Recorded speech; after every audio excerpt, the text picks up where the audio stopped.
Bienvenido a La Señal, bienvenido a La Gráfica, Carlos Balmaceda. ¿Cómo estás? Bien, muy bien. Aquí les muestro el libro de Carlos. Ahí está. Todos los ovnis son peronistas. ¿Cómo nació la idea de escribir este material? En realidad, Todos los ovnis está precedido por una novela que llegó a ser finalista del Premio Clarín en el año 2005. En la convocatoria más numerosa que tuvo el Premio Clarín, que se llama Los clones de Perón. ¿Sí? Y a partir de ahí, los clones de Perón era el supuesto destino que tuvieron las manos de Perón, que de allí salen, a partir de su ADN, se van creando 3 clones, y los 3 clones van a tener características bien distintas, en términos políticos, un poco como le pasó al peronismo. Quedó allí perdida la novela esa, y luego salió esto que sería en realidad, si yo, visto con mucha esperanza, si pudiera seguir una saga, llegaría a ser una especie de tetralogía o pentalogía, y los clones de Perón, que ya se llamaría Todos los clones son peronistas a esa altura, porque lo que empecé a pensar es, todos los ovnis son peronistas. La que viene, que sí estoy pergeñando, se va a llamar Todos los submarinos son peronistas. Y así. Todos los ovnis son peronistas está situada en el año 47. Sí. Y es un año especialmente interesante porque es Roswell, es el avistamiento de los primeros platillos voladores, es cuando, y esto es un dato que me pasaste vos justamente cuando estaba terminando la novela, o por lo menos terminando su edición, aparece Voz Proletaria, que es el periódico de J. Posadas, de lo que va a ser el Partido Obrero Revolucionario, que son devotos de los ovnis. Lo serán con el tiempo. Yo calculo que en ese momento le habrá interesado muchísimo a J. Posadas, y por eso lo cruzo a J. Posadas con Américo Barrios, que Américo Barrios, para que recuerden los oyentes, era... ¿No le parece? ¿No le parece? Aparece varias veces la frase, además. Américo Barrios fue un ufólogo, ovnílogo, como le quieran llamar, un especialista en ovnis también, y que fue el que, dirigiendo el diario Democracia, hace esa proeza periodística de cuando muere Eva Perón, no menciona en ninguna parte del diario la palabra muerte. Entonces, ¿qué es lo que le sirve de inspiración a Héctor Ricardo García cuando muere Perón? Hace exactamente lo contrario. ¿Sí? Aquella famosa tapa de murió. Entonces ahí también los cruzo, Américo Barrios con J. Posadas. J. Posadas es un personaje muy interesante. Sí, claro. Muy interesante, porque además no nos olvidemos que ahí hay 3 vertientes trotskistas que entienden bastante bien al peronismo. Claro, en el frente, que estaba la izquierda nacional, ¿no? El emerger de la izquierda nacional. Abelardo Ramos, Nahuel Moreno y J. Posadas. Y J. Posadas va a tener ese devenir bizarro, rocambolesco, delirante, ¿no? Pero es un personaje que además hoy está... Con algunas ideas que bien podrían tomarse en cuenta. El POPS, el Partido Obrero basado en los sindicatos. Bueno, qué mejor idea que esa, ¿no? Claro. Y ahora, uno está, seguramente ustedes están escuchando y pensarán que se trata de una obra de ciencia ficción. Es probable que se la pueda ver así. Ahora, fuiste logrando, más allá de las posiciones hipotéticas, que la obra esté basada en hechos reales, pero no metafóricamente basada en hechos reales porque una de las peleas es verdad, sino porque cada tramo, cada trazo está relacionado con lo que efectivamente pasó. A mí me sorprendió mucho eso. La novela, para que lo sepan los oyentes ahora, tiene 119 notas al pie. Y cada una de esas notas al pie reafirma, salvo alguna que otra en donde puede ser más distractivas, reafirma que se está hablando de algo absolutamente concreto, real, histórico. Y a veces ese dato concreto, real, histórico es mucho más delirante de lo que uno ve en el cuerpo principal de la novela. Hay una de las líneas de acción de la historia, tiene que ver, por ejemplo, con la operación High Jump, que es una operación que realmente ocurrió y hoy es un día muy particular para recordarlo, ¿no? Ocurrió, es una operación de 5.000 efectivos en la Antártida, que hace los Estados Unidos en el año 47, en plena Guerra Fría. Perón va a responder a ese tipo de expedición con varias, pero numerosas expediciones por esos años, muy importantes. Inclusive hay incidentes con los ingleses, ¿sí? Y recordemos, y eso es en una de las notas al pie, se lo recuerda bien, que Perón decía que la Antártida era el magno asunto. Perón se refería a la Antártida como el magno asunto. Por eso que en la historia, en un momento dado, lo que se deja entrever es que además es una hipótesis que tienen muchos grupos conspiranoicos, que la operación Haiyang fue para desalojar los restos de la base nazi que quedaba en la Antártida, que realmente estuvo en el año 38, por lo menos en el año 38 estaba señalizada con sus banderas, o sea, con la esvástica, y entonces lo que suponen algunos, de hecho hay un chileno diplomático que le dedicó varios libros, que sí, que iban a buscar, y que ahí posiblemente tenían las armas, algunas de las armas maravillosas del Tercer Reich, que es las últimas armas que algunas las llegan a desarrollar, pero prácticamente no las pueden aplicar ya en el contexto del final de la guerra. Entonces, por eso, esta idea de que pueda haber una base de ovnis. ¿Realmente quisieron desarrollar o no? No lo sé, pero tenemos el diseño del Haunebu, del RFZ en Internet.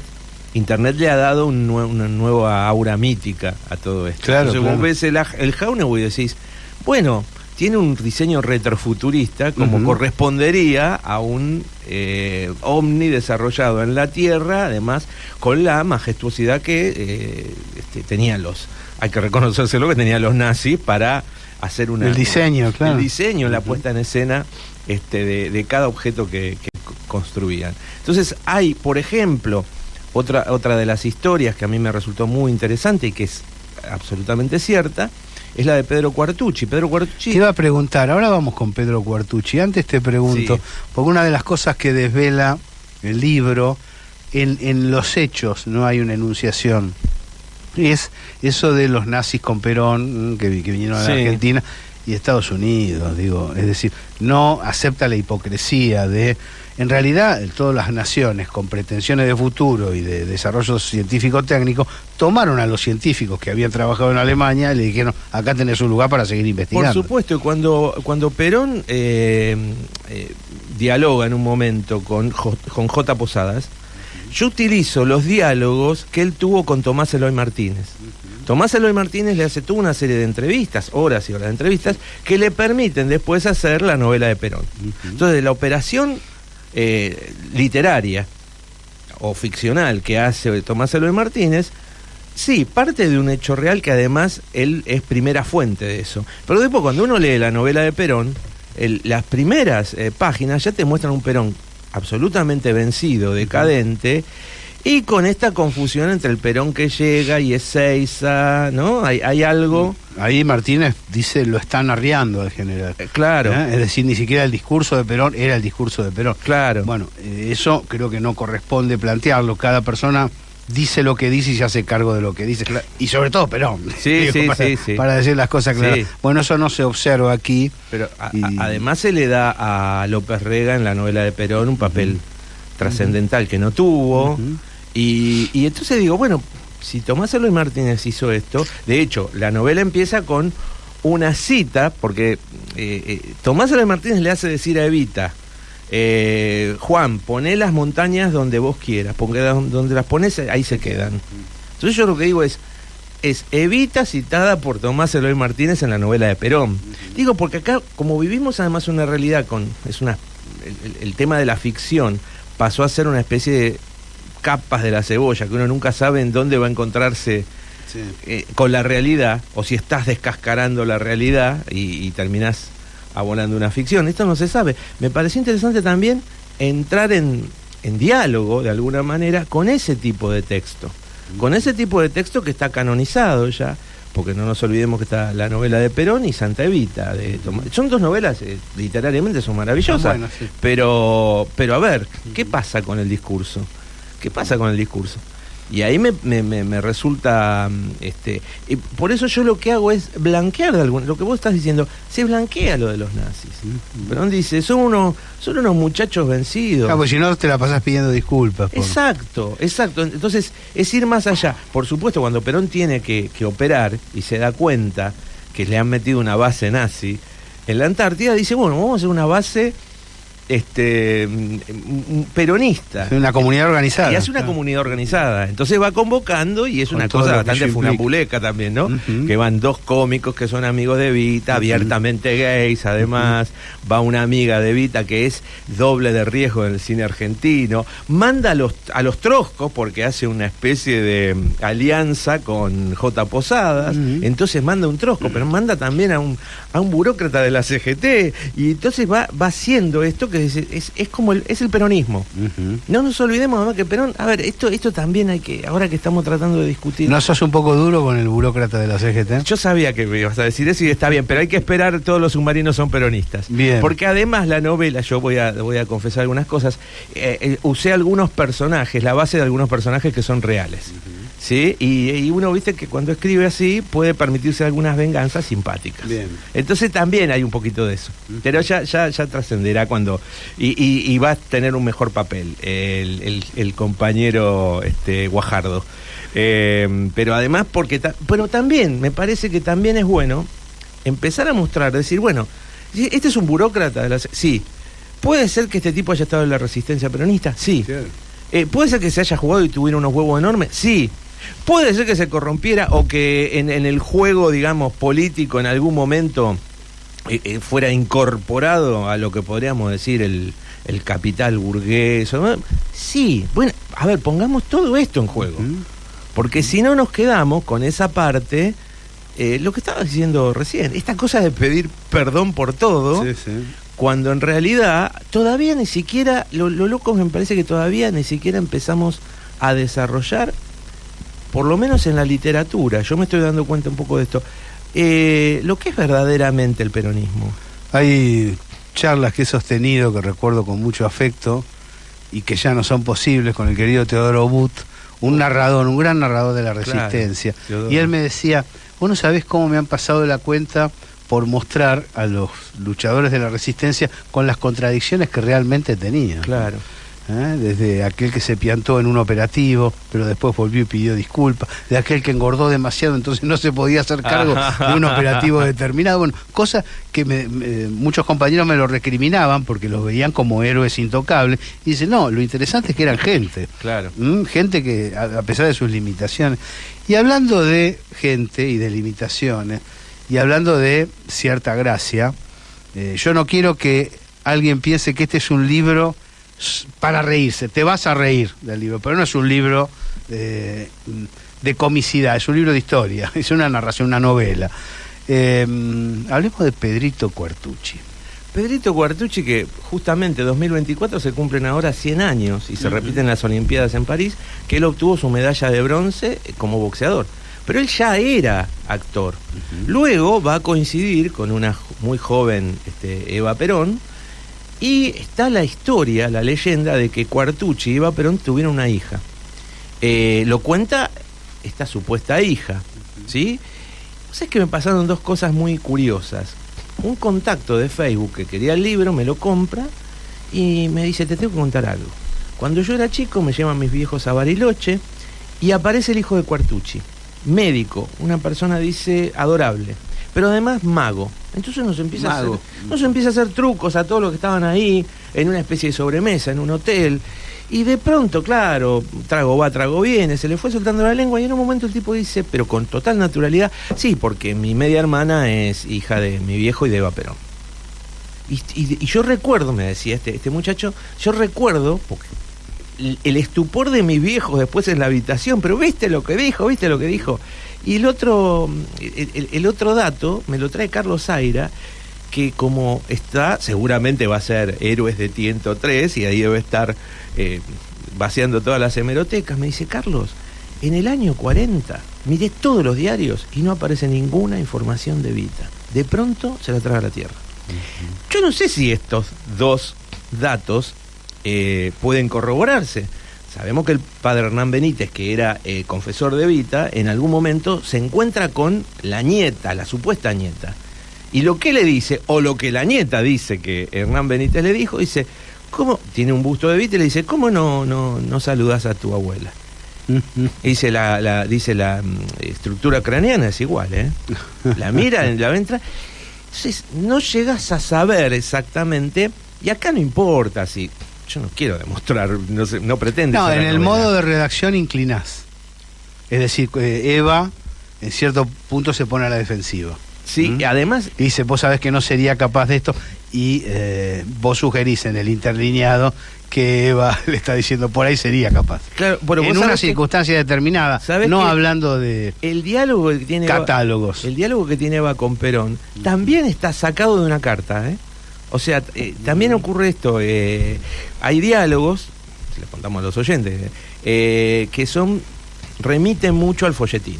Sobre todo, por ejemplo, las cartas que intercambian Eva con Lucía, que es su amiga. Sí. Entonces remiten mucho ahí, sería como un toquecito de Manuel Puig. Es muy lindo lo de las cartas con la Lucía. Sí, sí. Y luego, pero digo... Pero Quartucci se emperra en conseguir la medalla porque de oro. Porque Quartucci realmente perdió con Jackie Fields, sí. Entonces él dice, pero me robaron. Y le manda una carta, esto es real, le manda una carta y le dice, yo quiero la revancha. Y Jackie Fields le dice, sí, pero con los mismos árbitros. Y Quartucci le dice, no, entonces no. Hasta ahí la historia es real. Lo que hago yo aquí, 1947 se crea la CIA, entonces dice, es muy sencillo. Nosotros lo traemos a Quartucci, porque la leyenda dice que Quartucci tenía los documentos que probaban esto. Lo traemos aquí, le damos la revancha. Hacemos una puesta en escena, en realidad. Porque a Jackie Field le pagamos para que entregue una medalla. Y el pobre Perón queda como un engañado. Claro, y Evita, bueno, que abandonó a su hija. Entonces esto colapsa el régimen peronista, que es lo que quieren. El que se opone a esto, en principio, es James Forrestal, que verdaderamente Forrestal era el secretario de Defensa de los Estados Unidos, y que el tipo, aparte, está ya muy encarajinado con su obsesión con el comunismo, y no va a terminar bien Forrestal, y yo lo cuento.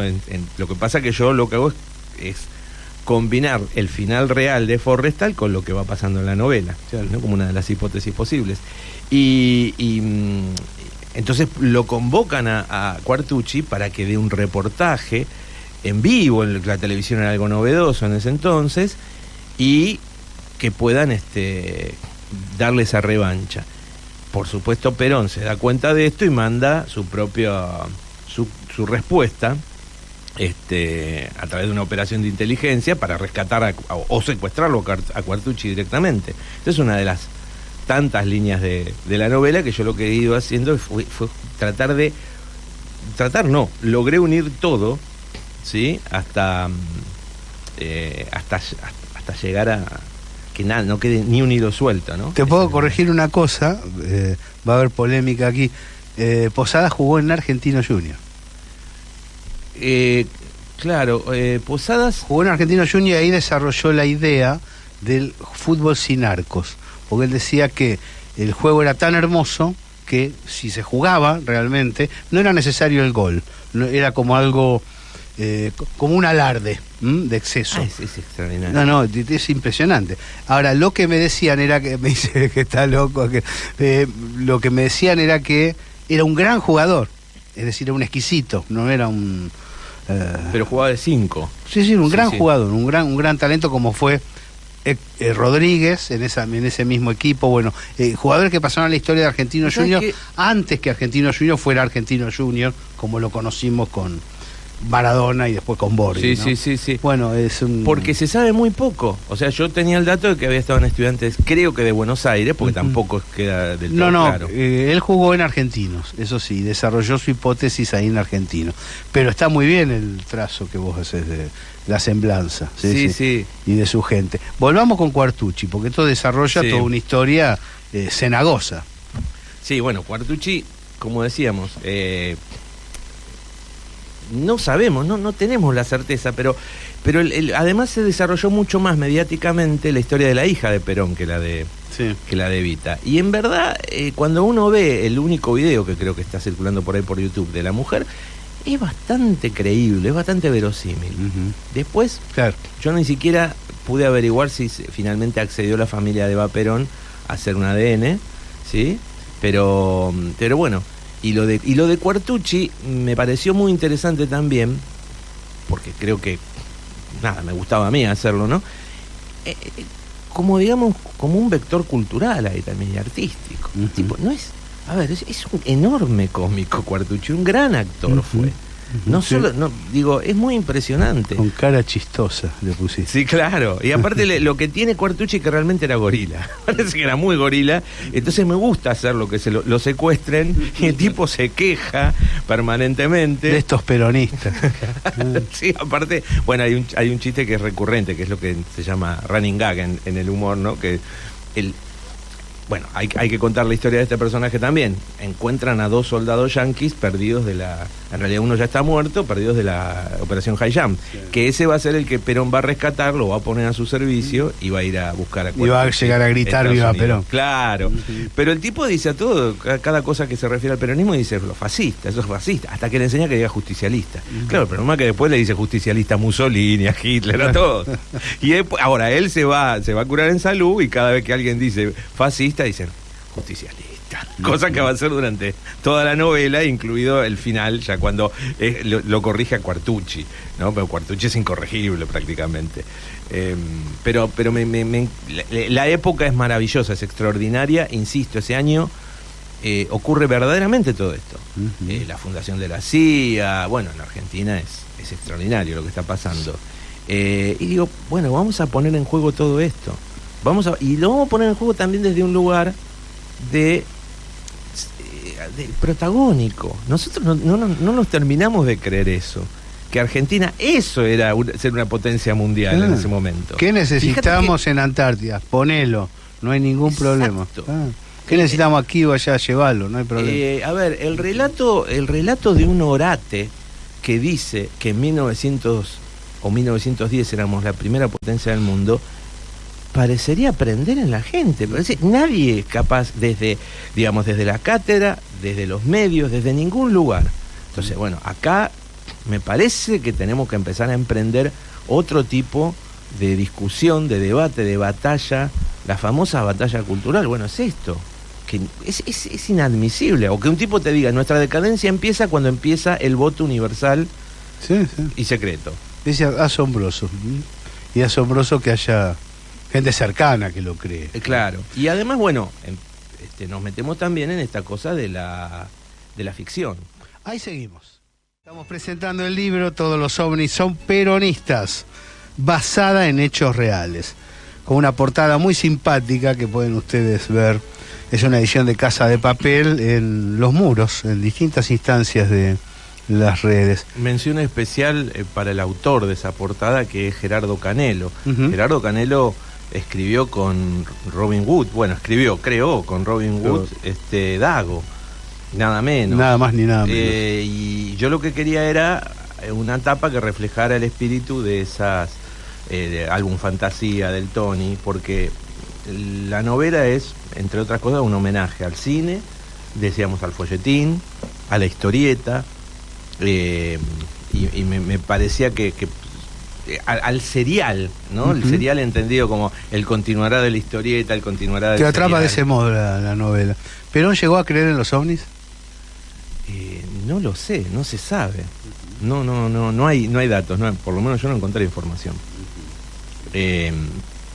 No sé si Américo Barrios ya tendría en ese momento el interés que yo le hacía. Hay una discusión entre ambos, una charla al respecto, podríamos decir informativa, de Américo Barrios. Sí.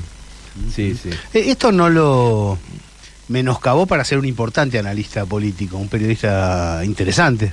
Pero además Américo Barrios es un pionero de la literatura fantástica en Argentina. Ya en la década del 30, siendo muy joven.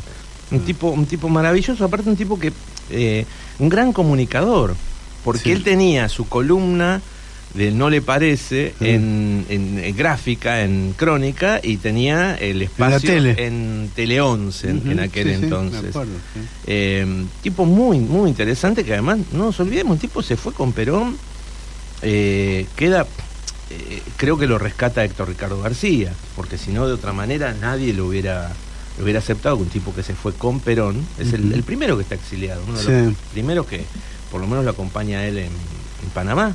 Ahí es donde... Claro, porque también está la historia relacionada justamente, bueno, ahí aparece Teodoro otra vez, de Roberto Galán, ¿no? Sí. Pero Barrios le prodiga, digamos, habría que saberlo mejor, ¿no? El diálogo político, el intercambio informativo. Seguramente Galán, con todo el talento que tenía, era otro tipo de perfil, ¿no? Más mundano, por así decirlo. Sí, pero además, por lo que se sabe, el lugar de Américo Barrios es inmediato, digamos, se sale con Perón de aquí, prácticamente, ¿no? Hay que revisar, bueno, tal vez la biografía bien que me parece un trabajo maravilloso, la biografía de Isabel Perón, que hizo Diego Massieri, porque cuenta muy bien la estancia de Perón en Venezuela, ¿no? Y cómo tuvo que irse de allí con grave riesgo para sus vidas. ¿Qué otros personajes querés narrar de este presente? Recuerdo a Costello con gran simpatía, si se quiere. Claro, ¿Dónde marcarías un hilo? Bueno, aparece también un homenaje en la novela negra, porque Peter Costello es el tío de Mike Costello, que es el soldado rescatado por Perón, y es un detective de novela negra. Cada uno de los diálogos de Costello es puro cinismo, puro sarcasmo, el tipo que está de vuelta de todo y harto del mundo. Y ya le tengo asignado un lugar en la saga que siga, sí. Pero el personaje de Costello es eso. Además lo conecté con la mafia, que verdaderamente, bueno, otra de las cosas que ocurren, la muerte de Bugsy Siegel. Bugsy Siegel es asesinado, es un ajuste de cuentas de la propia mafia. Su mujer, la que él hizo el famoso Flamingo, porque le llamaba Flamingo, ahora se me fue creo que ella es Virginia Hill. Sí, Virginia Hill. También va a tener una muerte bastante dudosa unos 15, 20 años después, en Austria. Parece que la mina era realmente el cerebro financiero que llevaba adelante todo, y que bueno, a ella, de alguna manera, la mafia, que eran los que estaban en ese momento en Cuba, ¿sí? Los que estaban manejando el negocio en Cuba, esto se ve muy bien en El Padrino. Y bueno, y a Bugsy lo matan, y ahí hay algo en donde sin duda se puede encontrar. Yo tracé además me sirvió mucho porque ocurre en Los Ángeles, Peter Costello está en Los Ángeles, se da cuenta, como ocurre en toda novela negra, se da cuenta que es el gran delincuente es el propio sistema, es la ciudad en ese momento, y dice, bueno, ya está, me voy, y además muy preocupado porque empieza a entender qué puede haber pasado con su sobrino. Y ahí es donde se van cruzando los caminos de uno y otro. No le vamos a contar, pero bueno, tiene que llegar al final para entender el título cabalmente, ¿no? Es en la última hoja, lo único que falta es que le contemos ahora ya el resultado, pero vale la pena recorrerla. Carlos, ¿cuándo arrancaste a escribir? ¿En la novela? No. No, yo, mira, recuerdo que, no sé, obsesivamente a los 16, 17 años, tratando de completar un cuento imposible que yo ni siquiera sabía, porque nunca fui muy buen lector. Entonces, nunca pude llegar a ser un buen lector constante, consecuente, metódico. Entonces, lo que sí... ¿Hay lectores metódicos? No lo sé. Uno piensa que uno lee... Bueno, le dan para estudiar tal cosa, pero aparte uno lee lo que le gusta, ¿no? Yo, en el afán de tratar de tener un método, hasta hice el profesorado. Y pensando, bueno, es porque quiero ser escritor, no quiero ser docente, pero quiero ser... Bueno, al final fui docente y me gusta mucho hacerlo, pero la cuestión fue así. Después, por H o por B, me empecé a acercar a la dramaturgia. Intenté durante los 90, me acuerdo, de hecho escribí un par de obras de teatro que no... Además, mi falta de contacto con el mundo teatral, recién pude poner una obra de teatro en Teatro por la Identidad en el 2001 y actuarla, escribirla y actuarla, ¿no? Y de alguna manera nos dirigimos un poco entre mi compañera de elenco y yo. Pero también, a ver, me parece que si algún mérito tiene lo que hago yo, sí es un mix de varias cosas, porque después yo me voy a dedicar al monólogo, entonces el tema de los diálogos yo lo tengo muy incorporado orgánicamente, porque tengo mucho oficio. Y después, bueno, son, les aclaro, creíbles, eso es lo valioso. No hay nada más difícil que hacer un diálogo creíble. Claro. Y luego, bueno, lo otro es que yo estudié sociología y tengo la pluma, digamos, entrenada para escribir cosas que tienen que ver con otro universo y con otra textura.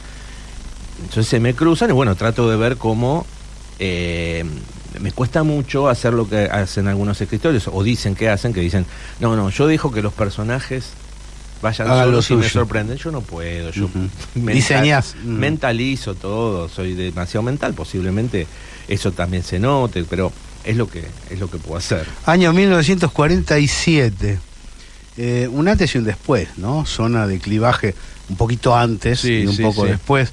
¿Estamos en una zona de cambio en este momento? ¿Estamos atravesando un momento de transformaciones hondas? Si yo pudiera darte alguna explicación de lo que está pasando. Esto no quiere decir ser transformación para adelante, a veces es para atrás la transformación. Claro. A veces a mí me toma el pesimismo y pienso, vamos a hacer una especie de Grecia que se va a ir desgajando permanentemente sin llegar a ningún tipo de... Y por ahí hasta mantiene un aura. Claro. Cierto prestigio. Claro. Entonces a mí me temo eso a veces. Y a veces pienso, no, como este país siempre te sorprende, sí, te sorprende para bien y para mal, pero siempre está como latente la llama de lo inesperado, que no ocurren tan fácilmente en otras sociedades. Totalmente. La llama de lo insólito. Bueno, esto es insólito. Estamos hablando de un personaje que es... el término ubuesco creo que es el más... del rey Ubu, de Alfred Jarry. Esta cosa... un dirigente que decide y que gobierna con un discurso completamente ridículo, absurdo... Ayer confesó, arbitrario. Anteayer confesó ante la televisión internacional que había otro perro. Es decir, él hizo 4 cuchas, pero ahora tiene otro perro en Olivos, que es Conan, que ahora está vivo. Yo le entendí que hizo 5 caniles, me parece, y una de ellos es para Conan. Imagínate lo que hay adentro de esa cabeza, ¿no? Digo, si vos tenés un tipo que se hace cargo de un área, que tiene que manejar un kiosco, y el tipo te dice, estoy hablando con un perro que vos sabés que está muerto, decís, che, me parece que hay que acompañarlo para darle una mano, porque no está en condiciones de manejar este kiosco. Está manejando el país. Sí, estamos hablando de un tipo que además dice que conoció a ese perro hace 2000 años, cuando él era gladiador, el perro no era un perro, era un león. Claro, cosas que pasan habitualmente, ¿no es cierto? Claro. Y que, bueno, y con ese perro se puede comunicar a través de una medium y que lo ayuda a la hermana. Si vos escribís esto como una obra de teatro, como una novela, el editor te va a decir, che, no exageres, es un poco mucho. Claro, no cargue las tintas. Por eso digo, me parece muy interesante todo. Y hay una cosa, Carlos, si vos ves los medios hoy, porque yo me preocupé por eso después de estas declaraciones, y ya dejando de lado la orientación, todos saben lo que pensamos y qué orientación queremos darle al país, los medios, los propios, los que lo defienden y los que lo critican, fingen normalidad. Analizan las medidas de gobierno, dicen que va a haber un acto por Malvinas, el otro dice que se va a reunir con tal o con cual, fingen normalidad y nadie dice, el presidente está loco de atar, está chiflado. ¿Me entendés? No puede administrar un área de un espacio comercial menor. Y está administrando el país. Ocurre que, a ver, a mí me parece que, porque hay gente que te dice, pero la locura es distractiva, si te quedás con la locura, es una yo no voy acá a discutir el plan económico, pero bueno. Pero me parece fuerte, que en realidad habría que analizarlo desde el punto de vista que el sistema de partidos, lo que Perón llamaba el demoliberalismo o la partidocracia, colapsó. Perón lo decía en La Hora de los Pueblos, en el año 68, y lo opinaba mucho antes. Colapsó definitivamente. Y en Occidente, como tal. Acordad que Perón decía, bueno, los ingleses lo que tienen es en realidad un partido único. Y los norteamericanos lo aprendieron de ellos. Es un régimen con dos alas, nada más, que van un poco para allá, un poquito para... Y yo creo que esto es lo que colapsó definitivamente. Ya está. Y me parece que la única respuesta que tiene la clase dominante, que no es dirigente, porque ese es el problema además, nosotros no tenemos a alguien que se haga cargo de esto. O sea, vos tenés enormes empresarios que están celebrando la muerte del capitalismo casi. Sí. Entonces decís, esto es... claro, me parece que los que determinaron que fuera Milei también saben perfectamente que el sistema planteado así en estos términos ya está, no hay respuesta posible. Y en términos personales fue, bueno, tiene que ser exactamente. Yo siempre recuerdo, seguramente vos lo has visto y lo recordás, el capítulo aquel de Black Mirror de Waldo Moment, que era... No. Bueno, es muy interesante, porque es un muñequito animado que es antipolítico, y es muy canchero, y se burla de los políticos cada vez que va a una entrevista. Obviamente que hay un comediante atrás. Sí, sí. Empieza a tomar cada vez más autonomía, y en un momento dice, no, lo vamos a postular para candidato. Y el comediante se da cuenta del horror que va a hacer. Entonces dice, no, yo no lo voy a hacer. Sí. ¿Y a mí qué me importa? Le dice el productor, lo hago yo. Claro. Total, si es pura antipolítica. Entonces Waldo termina siendo el primer ministro. Esto ocurre en Inglaterra. De todas maneras, es extraordinario. Aparece en un momento un agente de la CIA y dice, qué interesante, esto habría que probarlo en Sudamérica. Entonces, Waldo Moment me parece, yo siempre lo tengo como una referencia de, bueno, ahí estaba Milei. También hay que ver la película Un rostro en la multitud, de Elia Kazan, donde un lumpen que lo saca, porque básicamente también, a ver, hay que analizar a Milei desde el prisma del lumpen. Es un lumpen. Es un lumpen. Entonces, un lumpen que está preso, pero es muy carismático, hacen una transmisión radial en vivo, el tipo capta la atención, lo llevan a la tele, de ahí pasa a la televisión nacional y termina asesorando, y a punto está de convertirse en candidato presidencial. Es del año 50 la película, y creo que otro de La Zona Muerta lo ilustra muy bien lo que está pasando. En La Zona Muerta alguien se da cuenta de lo que va a pasar y trata de matar al candidato antes. Claro, y queda el debate. ¿Es correcto eso si todavía no cometió ninguna de las barbaridades que vos y te tenemos que creer a vos encima? Sí. Estamos presentando Todos los ovnis son peronistas. Se da cuenta que en la Argentina de hoy este título no es ninguna locura, y el libro contiene muchos datos que están relacionados con lo que realmente ha ocurrido. ¿Qué nos dijiste y te gustaría decir, Carlos Balmaceda, en esta misma sobre línea, este libro? Una cosita más y paso al libro. Hacer notar que Zelensky termina el 28 de marzo de emitirse, del 2019, de emitirse su serie Servidor del Pueblo. Y el 12 de abril es elegido presidente. Sí. En realidad asume como presidente. Si vos ves los 51 capítulos de Servidor del Pueblo, que además es el nombre de la serie y el nombre de su partido, en realidad es la plataforma. Y lo que dice Zelensky a lo largo de la serie, lo que cuenta esa historia es, primero, es un profesor de historia elegido de casualidad, porque lo ven despotricar contra la clase política y contra la corrupción. Claro. Entonces un pibe lo firma, lo sube a YouTube y se vuelve viral. Y luego toda la serie es un gran ataque contra la clase política, la corrupción. Es una especie de cuento de hadas perverso, que termina, el último capítulo termina con la unión de Ucrania entre Galicia, que sería la parte más derechosa, digamos, y que está más hacia el oeste, y el Donbass. ¿Sí? Hay un episodio con unos mineros ahí que tienen que ir a rescatarlos a Galicia, y los únicos que pueden hacerlo son los del Donbass, que además en la serie le llaman la URSS, pues son la Unión de Repúblicas Siempre Sinceras. Y lo bueno, a ver, y esto lo hacen mientras el Donbass es bombardeado.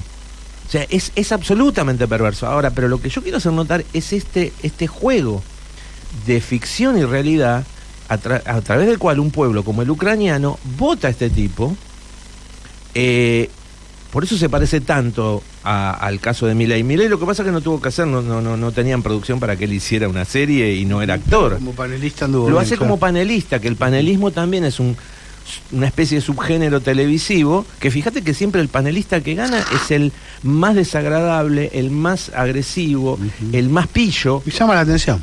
¿Entendés? O sea, me parece que por eso y ahora voy a lo que me preguntabas de la novela. A mí me parece que la novela, fíjate que permanentemente están jugando con la idea de, pero ¿así van a ser las guerras? Esto lo dice Forrestal. Forrestal dice, no, vamos, tiramos una bomba y listo. No. Vamos a buscar la forma que venga Quartucci, hacemos una puesta en escena y va a ser mucho mejor. De hecho, cuando habla con Truman, Forrestal, y Truman le dice, no, bueno, yo también, a mí también me resulta. Dice un comediante que boxea, dice, claro. Esto, qué guerra, Harry, qué guerra. Dice, sí, bueno, pero que además hay muchos guiños en la novela. En ese momento Truman dice, Perón es mucho más que un fascista.